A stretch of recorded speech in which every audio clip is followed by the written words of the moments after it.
Hello everyone, this is Darcenovia. This is my review on The Dangerous Games, which is the fourth book in the Jedi Quest series. Just like the others, you can easily find it digitally. This is the longest book of the series so far, but these books are relatively short. I mean, you could go through these in probably an hour or two, depending on how fast you can read.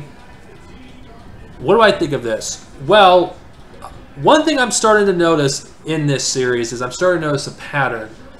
Hopefully, I'm not wrong on this. So, for those of you who've read the series before, correct me. It seems like a lot of these stories that got published in the Jedi Quest novels are not as connected to each other like Jedi Apprentice was. Some may consider it a bad thing, considering, you know, that the stories aren't connected as well. To me, I think it kind of works, considering I think you could pick up any of these books, what I've read so far, and not get lost. I think this one stands completely on its own, considering this focuses on a conflict on a planet which has... It's interesting. I mean, some characters from Jedi Apprentice make an appearance. Some supporting characters that were friends of Obi-Wan and Qui-Gon. So if you've read, that series, it's kind of nice to see them, come back again. Also, another thing is there's a pod race in this. Of course, that's towards the end, and Anakin, and towards the end of this book, he deals with racing, the son of Saboba, which in the expanded universe, he does have a son, which it is interesting how they brought a character back, that's kind of not really that well known, because I assumed that Saboba would be forgotten about. Apparently he wasn't, and Anakin races against his own, pod racer that he built himself. And the lessons Anakin learns at the end of this book.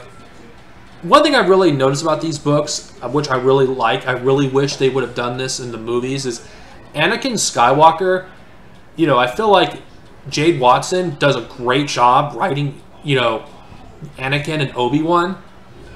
And it's such a shame that these books haven't been read enough, because I feel like these are really good.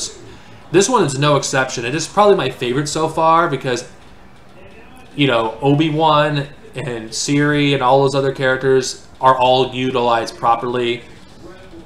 And of course, the games, who's actually rigging everything, this is kind of a mystery novel, which, deals with, who's behind everything, and you learn at the end who it is. I'm not going to spoil it. Now, if you haven't read the other books in the series, I do think you could read this without reading the others, because I think it's self-contained, the story in this. And I do think this showcases Anakin Skywalker, his growth from, Padawan to who he is in Episode 2. And unfortunately, one thing I'll probably have to talk about this later when I'm done reviewing the series. I think Jade Watson does such an amazing job with these characters.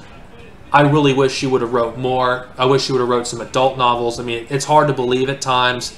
The reason I'm bringing this up with this review, because it feels like she doesn't talk down on you when as you're reading it. She treats her readers like they were adults, and that's one thing I respect. After all, this is a young adult novel. Anyway, just like the other novels in this series, you could easily find them, with the exception of the very first one, The Search for Truth, digitally. This gets a classic rating. I really like this one. Probably it's my favorite of the Jedi Quest series. And the reason why I've been talking about these individually, because unlike Jedi Apprentice, where, each book took place right after the last one, for the most part, these stand on their own, which I think that's a strength in this, and in the sense is it makes it easier to review it. It could be a weakness, because there isn't really that much story arcs like there was in the last series, but who knows? Maybe there is one. The next book in the series that I'm going to review is The Master of Disguise, which is the 5th. See you guys next time, and may the Force be with you always.